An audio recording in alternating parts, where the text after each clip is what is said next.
శుక్లాంబరధరం విష్ణుం శశివర్ణం చతుర్భుజం ప్రసన్నవదనం ధ్యాయేత్ సర్వవిఘ్నోపశాంతయే. పరబ్రహ్మ నిరూపణం. శౌనక మహర్షి ఇట్లు చెప్పాను: ఓ సౌతి మహర్షి, అపూర్వము, అత్యద్భుతము, ఉత్తమోత్తమము అయిన ఆ బ్రహ్మఖండం వివరించి పూర్తిగా చెప్పవలసింది. సౌతి మహర్షి ఇట్లు పలికెను: అత్యంత తేజస్సంపన్నుడు, నాకు గురువు అయిన వ్యాస మహర్షి పాద పంకజాలకు, శ్రీహరికి, ఇతర దేవతలకు, బ్రాహ్మణోత్తములకు నమస్కరించి సనాతనములైన ధర్మాలు చెబుతాను. మిక్కిలి శ్రేష్టము, అజ్ఞానమనే చీకటిని నాశనం చేసేది, జ్ఞాన మార్గాన్ని చూపించినది అయిన బ్రహ్మఖండాన్ని నా గురుదేవులైన వ్యాస మహర్షి వల్ల వింటిని. దాన్నిప్పుడు చెప్పుదును. ప్రళయకాలాన సృష్టికి కారణమన్నదియు, కోటి సూర్యుల కాంతితో సమానమైన కాంతి కలది, నిత్యమైనది, అసంఖ్యాకమైన తేజపుంజం మాత్రమే ఉన్నది. ఉజ్వలమైన ఆ జ్యోతి స్వేచ్ఛామయుడైన పరమపురుషునిది. ఆ జ్యోతిపుంజం మధ్య స్వర్గ, మర్త్య, పాతాళములను 3 లోకాలు కలవు. ఆ ముల్లోకాలకు పైన నాశనం లేని గోలోకమున్నది. ఆ గోలోకం 3 కోట్ల యోజన పరిమితమైనది, గుండ్రంగా ఉన్నది, చాలా విలువగల రత్నములు పరిచి ఉన్నది. తేజస్వరూపమైన ఆ గోలోకమును యోగులు కలలో సైతం చూడలేరు. కానీ విష్ణు భక్తులకి అది స్పష్టంగా కనిపిస్తుంది. వారు తమ అనన్యమైన భక్తి వల్ల ఆ లోకం పొందుతారు. అంతరిక్షంలో ఉన్న ఆ లోకం పరమపురుషుడైన శ్రీకృష్ణునిచే యోగశక్తి వల్ల ధరించబడింది. ఆ లోకమున మనోవ్యధలు, వ్యాధులు, ముసలితనం, చావు, శోకం, భయం కనిపించవు. మంచి రత్నములతో కట్టబడినది అసంఖ్యాకమైన భవనాలున్నాయి. ప్రళయకాలాన శ్రీకృష్ణుడు మాత్రం ఉండగా, సృష్టి కాలాన గోపగోపికలతో శోభితమై ఉండును. ఆ గోలోకానికి కింది భాగమున కుడి ఎడమ భాగములలో వైకుంఠము, శివలోకము ఉన్నవి. అందు వైకుంఠము 1,000,000 యోజన విస్తీర్ణమై మండలాకారమున ఉండును. ఆ లోకం లయకాలమున శూన్యమై ఉండును. సృష్టి కాలాన 4 భుజాలతో ఉన్న సహచరులు కల లక్ష్మీనారాయణులు కనిపించును. అక్కడ ముసలితనం, చావు, అధివ్యాధులు మొదలైనవి మచ్చకైనా ఉండవు. వైకుంఠానికి ఎడమ పక్కనున్న శివలోకం 1,000,000 యోజన పరిమితం. ఆలోకం సహితం లయకాలాన శూన్యంగా ఉండి, సృష్టి కాలాన సహచరులతో ఉన్న పార్వతీ పరమేశ్వరులతో ఉండును.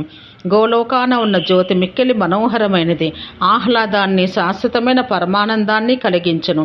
యోగులు ఎల్లప్పుడూ తమ యోగం వలన కలిగిన జ్ఞాననేత్రం ద్వారా దాన్ని దర్శిస్తారు. ఆ జ్యోతిస్సు యొక్క మధ్య భాగాన ఉన్న రూపం చాలా అందమైనది. ఆ రూపము నూతన మేఘం వలె నల్లనైన ఎర్రని కలువల వంటి కన్నులతో, శరత్కాల పౌర్ణం నాటి చంద్రుని వలె నిర్మలమైన ముఖంతో, 1,000,000 మన్మధుల లావణ్యం కలిగి మిక్కిలి అందంగా కనిపించును. ఇంకను అది 2 భుజములతో, ఒక చేత మురళిని పట్టుకుని, చిరునవ్వుతో కూడిన ముఖంతో, పచ్చని బట్టలతో, ఉత్తమమైన రత్నభూషణాలతో అలంకరించబడి, శరీరమందంతటా శ్రీచందనం పులముకొని, ముఖమున కస్తూరి కుంకుమతో ఉన్న బొట్టుతో కనిపించును. రొమ్ముపై శ్రీవత్సం కౌస్తుభమని ఉండును. శిరస్సుపై మంచి రత్నాలతో అలంకరించబడిన కిరీటముండును.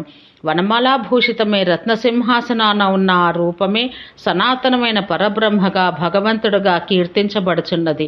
స్వేచ్ఛామయుడు, సమస్తానికి కారణభూతమైన వాడు, సృష్టి సమస్తానికి ఆధారభూతుడు, ఎల్లప్పుడూ గోపవేషంన ఉండవాడు, భక్త అనుగ్రహకారకుడు, 1,000,000 పూర్ణచంద్రుల శోభ కలవాడు, కిశోర వయసులో ఉన్నవాడు ఆ పరబ్రహ్మ. స్వార్థమైన కోరికలు లేనివాడు, నిర్వికారుడు, సర్వపరిపూర్ణుడు, రాసమండల మధ్యభాగాన ఉన్నవాడు, రాసేశ్వరుడు, శాంతుడు, మంగళస్వరూపుడు, మంగళప్రదుడు, పరమానందకారకుడు, సత్యస్వరూపుడు, అక్షరుడు, అన్వయుడు, సర్వసిద్ధులకు అధీసుడు, సర్వసిద్ధి స్వరూపుడు, సమస్త సిద్ధులు ఇచ్చువాడు ఆ పరబ్రహ్మయే.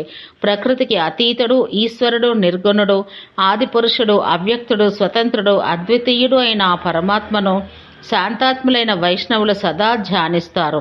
ఇట్టి పరరూపమును ధరించు ఆ భగవంతుడు దిక్కులు ఆకాశంతో ఉన్న విశ్వమంతా శూన్యంగా ఉన్నట్లు చూసెను. సృష్టి క్రమ నిరూపణం. సౌతి మహర్షి ఇట్లు చెప్పెను: స్వేచ్ఛామయుడు, అసహాయుడు, ప్రభువు అయిన శ్రీకృష్ణుడు శూన్యమైన విశ్వం, భయంకరంగా ఉన్న గోలోకము, జంతువులు, జలములు, వాయువు, వృక్షాలు, పర్వతాలు, సముద్రాలు, ధాతువులు, సస్యములు, తృణములు లేక వికృతంగా ఉండగా సమస్తమును మనసులో ఆలోచించి స్వేచ్ఛతో సృష్టించడం ప్రారంభించెను. సృష్టి యొక్క ప్రారంభ సమయాన పరమపురుషుడైన శ్రీకృష్ణుని యొక్క కుడిపక్క నుండి సంసారానికి మూలహేతువులైన సత్వరజస్ తమస్సులు అను త్రిగుణాలు 25 తత్వాలకు చెందిన మహత్తత్వం, అహంకారం, గంధ రస రూప స్పర్శ శబ్దాలను పంచతన్మాత్రలు ఆకారం ధరించి పుట్టినవి.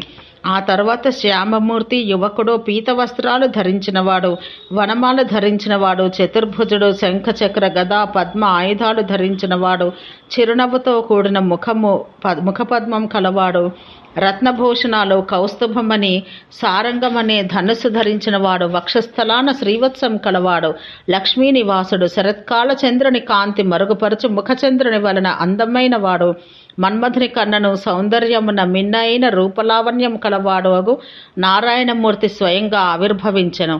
ఆ నారాయణమూర్తి శ్రీకృష్ణ దేవుని ముందర నిలిచి చేతులు జోడించి ఇట్లు స్తుతించెను.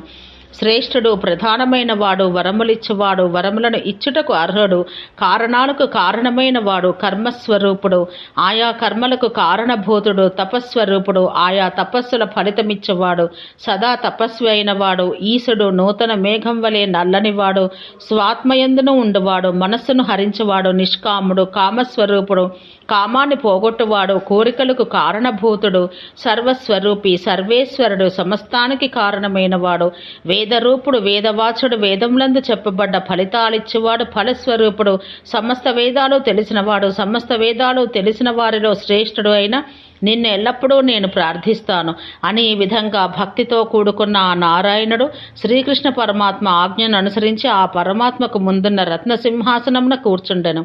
శ్రీమన్నారాయణుడు చేసిన ఈ స్తోత్రాన్ని శ్రద్ధాభక్తులతో నియమంతో కోడి త్రిసంధ్యల్లో ఎవరు పఠిస్తారో, ఎవరు ఇతరులు చదవగా వింటారో వారికి పాపముండదు.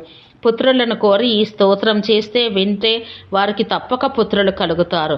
భార్య కావాలను అనుకుంటే భార్య లభిస్తుంది. రాజ్యభ్రష్టునికి రాజ్యం లభిస్తుంది. ధనహీనుడు ధనం పొందును. ఆపదలలో ఉన్నను, కారాగారంలో పడ్డను ఈ స్తోత్రం వల్ల తప్పక విముక్తుడగను. రోగపీడితుడైనను ఈ స్తోత్ర శ్రవణం వలన రోగాలు పోగొట్టుకొనను. సౌతి మహర్షి ఇట్లు పలికెను.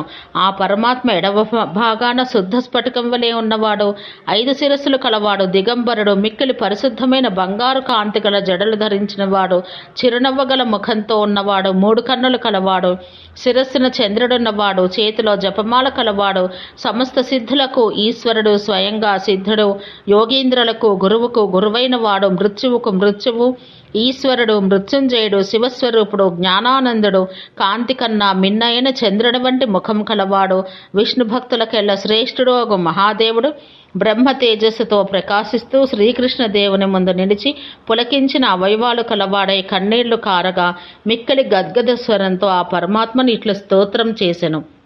శ్రీ మహాదేవుడు పలికెను. జయస్వరూపుడు, జయమును కలిగించువాడు, జయేశుడు, జయకారకుడు, జయమును కలిగించు వారిలో శ్రేష్ఠుడు, విశ్వస్వరూపుడు, విశ్వేశ్వరులకు ఈశ్వరుడు, విశ్వసృష్టికి కారకుడు, విశ్వానికి ఆధారభూతుడు, విశ్వకారణకారణుడు, ఈ ప్రపంచాన్ని రక్షించువాడు, లయం చేయువాడు, విశ్వమందు పుట్టినవాడు, ఫలకారకుడు, ఫలమునకు ఆధారభూతుడు, ఫలస్వరూపుడు, ఆయా ఫలితాలిచ్చువాడు, తేజస్వరూపుడు, తేజస్సును కలిగించువాడు, సమస్త తేజోవంతుల్లో శ్రేష్ఠుడు, అపరాజితుడు అగు శ్రీకృష్ణదేవునికి నమస్కరింతును అని ఈ విధంగా స్తుతించి పక్కన ఉన్న నారాయణమూర్తిని పలకరించి ఆ శ్రీకృష్ణదేవుని ఆజ్ఞను అనుసరించి శ్రేష్టమైన రత్న సింహాసనాన కూర్చుండెను.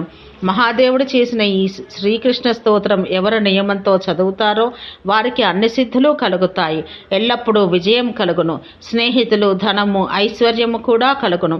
శత్రు సైన్యాలు నశించును. దుఃఖం, పాపం నశించును. బ్రహ్మవైవర్త మహాపురాణంలో శ్రీ శంభువు చేసిన ఈ శ్రీకృష్ణ స్తోత్రం సంపూర్ణం. సౌతి మహర్షి ఇట్లు పలికెను.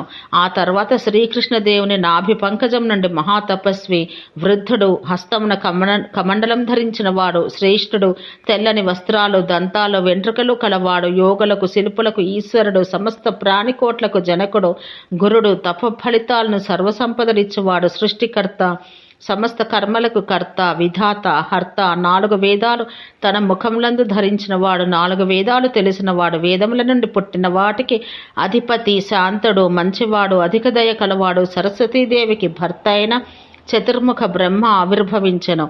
అతడు శ్రీకృష్ణదేవుని ముందర నిలిచి చేతులు మొగడ్చి పులకించిన సమస్త శరీరంతో భక్తితో వంగిన శిరస్సు కలవాడ ఇట్లు స్తుతించెను. గుణాతీతుడు, అద్వితీయుడు, నాశనం లేనివాడు, వ్యక్తం కానివాడు, వ్యక్తుడు, వ్యయం కానివాడు, గోపవేషం ధరించినవాడు, మనోహరుడు, నూతన మేఘం వలె నల్లనివాడు, కోటి మన్మధుల సౌందర్యం కలవాడు, బృందావనాన రాసమండలాన ఉన్నవాడు, రాసేశ్వరుడు, రాసక్రీడా ద్వారా ఉల్లాసం కలిగించువాడు, ఆవులకు ఆనందం కలిగించు శ్రీకృష్ణదేవునికి నమస్కరింతును అని ఈ విధంగా శ్రీకృష్ణదేవుని స్తుతించి సమీపాన ఉన్న ఈశ్వరుని నారాయణుని పలకరించి ఆ కృష్ణదేవుని ఆజ్ఞపై రత్నసింహాసనంపై కూర్చుండెను. బ్రహ్మదేవుడు చేసిన ఈ స్తోత్రం ఉదయమే లేచి ఎవరు చదువుతారో వారి పాపాలన్నీ తొలగిపోవును. దుస్వప్నాలు కలగక సుస్వప్నాలే కలుగును. సంపదలు, పుత్రులు, పౌత్రులు కలిగించే గోవింద భక్తి కలుగును. అపకీర్తి నశించి సత్కీర్తి కలుగును. బ్రహ్మవైవర్త మహాపురాణంలో బ్రహ్మదేవుడు చేసిన శ్రీకృష్ణ స్తోత్రం సమాప్తం. సౌతి మహర్షి ఇట్లా పలికెను. ఆ తర్వాత పరమాత్మ వక్షస్థలం నుండి తెల్లనివాడు, జడలు ధరించిన వాడు, అన్నింటికీ సాక్షిభూతుడు, సర్వజ్ఞుడు, అందరి యందు అన్ని కర్మల్లో సమదృష్టి కలవాడు, దయ కలవాడు, హింస కోపం వదిలినవాడు, ధర్మజ్ఞానం కలవాడు, ధర్మపరాయణుడు, ధర్మ స్వభావం కలిగించువాడు, ధర్మవంతులకెల్లా ధర్మవంతుడు, చిరునవ్వు కల ధర్ముడు అను పురుషుడు ఉదయించెను. ఆ ధర్మదేవత శ్రీకృష్ణు యందు దండ ప్రణామం అనరించి సర్వేశుడు సమస్త కామితములిచ్చు పరమాత్మను ఇట్లు స్తుతించెను. ధర్మదేవత ఇట్ల పలికెను. శ్రీకృష్ణుడు, విష్ణువు, వాసుదేవుడు, పరమాత్మ, ఈశ్వరుడు, గోవిందుడు, పరమానందుడు, అద్వితీయుడు, అక్షరుడు, అచ్యుతుడు, గోవులను కాచే గోపులకు నాథుడు, గోపికలకు నాథుడు, గోష్టమున ఉండవాడు, గోవత్స పుచ్చదారి, గోప గోపీ మధ్యస్థుడు, ప్రధానుడు, పురుషోత్తముడు నీకు నమస్కరిస్తున్నాను అని స్తుతించి సమీపాన ఉన్న బ్రహ్మ విష్ణు శివులను పలకరించి శ్రేష్టమైన రత్న సింహాసనాన కూర్చుండెను. ధర్మదేవత చెప్పిన 24 నామాలు ఉదయమే లేచి చదువువారు సుఖంగా ఉంటారు, అన్ని విధాలా జయం పొందుతారు. చనిపోవు సమయాన హరినామస్మరణ తప్పక చేయగలుగుతారు. ధర్మం ఎల్లప్పుడూ అతన్ని అంటి ఉండను. అధర్మంపై అభిరుచి ఎప్పుడూ కలగదు. ధర్మార్థ కామ మోక్షాలను చతుర్వర్గ ఫలం నుండి కరతలాన ఉండను. ఈ స్తోత్రం చదువువాని చూసి సమస్త పాపాలు, భయాలు, దుఃఖాలు గరుత్మంతుని చూసి పాములు పరిగెత్తినట్టు శీఘ్రంగా తొలగిపోవును. బ్రహ్మవైవర్త మహాపురాణాన ధర్మదేవత చేసిన శ్రీకృష్ణ స్తోత్రం సమాప్తం. సౌతి మహర్షి ఇట్లు పలికెను.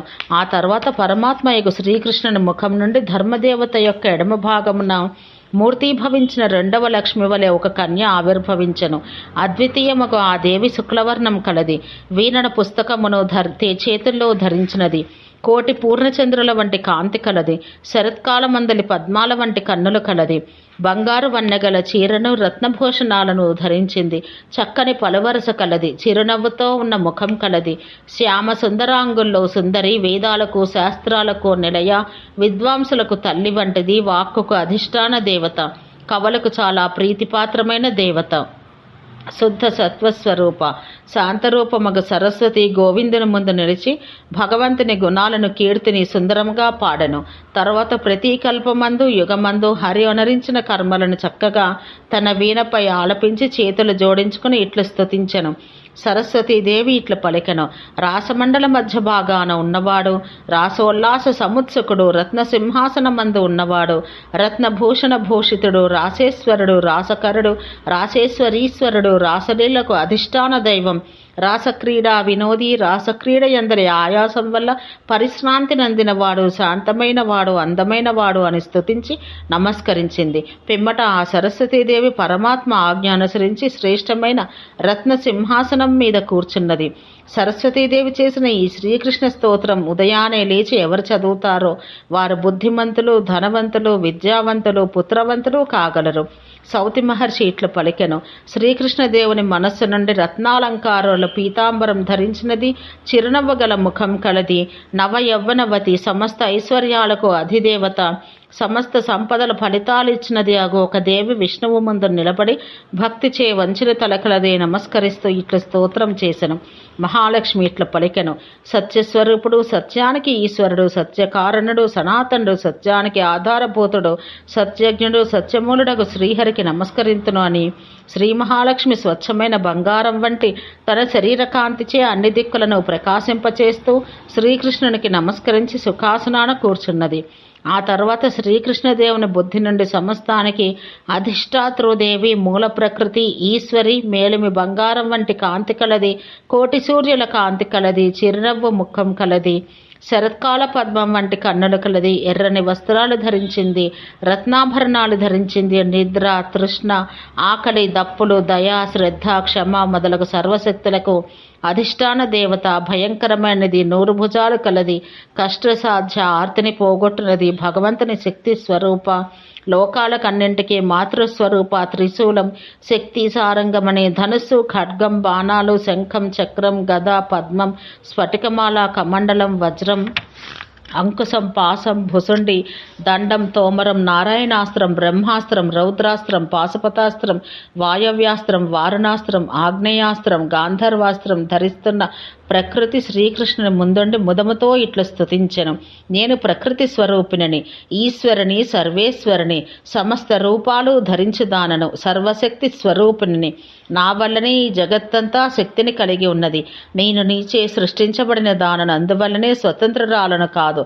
నీవే ఈ లోకములకెల్లా ఈశ్వరుడవు, గమ్యుడవు, సృష్టికర్తవు, సంహారకారకుడవు, పునః సృష్టికర్తవు, సృష్టికర్తలను సృష్టించవాడవు, సంహారకారకులను సంహరించవాడవు. పరమానంద స్వరూపుడవైన నీకు నమస్కరింతును. నీ కనురెప్పపాటు కాలంలో బ్రహ్మ నశించును.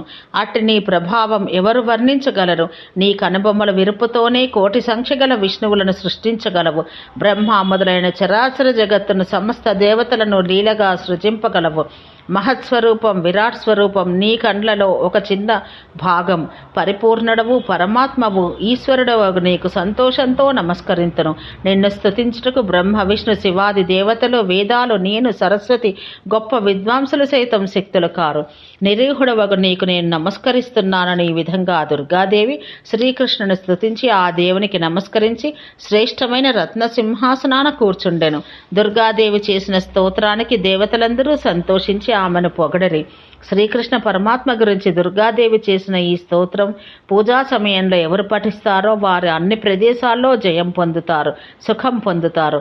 అతని ఇంటిని దుర్గాదేవి వదిలి ఎచ్చటికీ పోదు. అతడి ఈ జన్మలో కీర్తిని, మరణించిన తర్వాత శ్రీహరి సాన్నిధ్యాన్ని పొందును. ఓం శాంతి శాంతి శాంతి.